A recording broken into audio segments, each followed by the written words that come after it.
سمجھدار، آپ مشہور ہیں، سارے آپ کو حکیم الامت کہتے ہیں، تو آپ کیسے بن گئے؟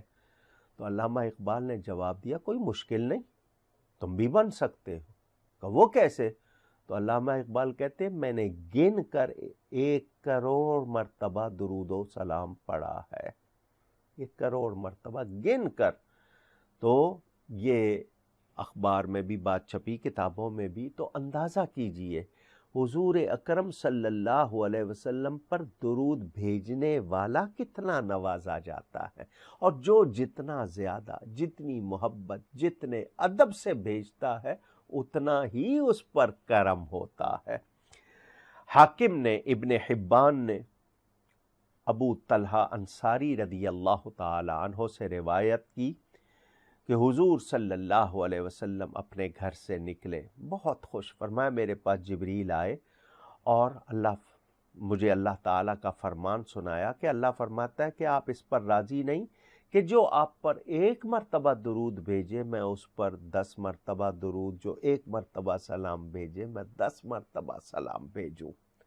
یعنی حضور کا تبسم، امت کا اتنا خیال، یعنی محبوب تمہارا امتی تم پر درود بھیجے تو میں اس پر 10 مرتبہ۔ اندازہ کیجئے یہ رسول پاک صلی اللہ علیہ وسلم کی نسبت کتنا بڑا انعام ہے۔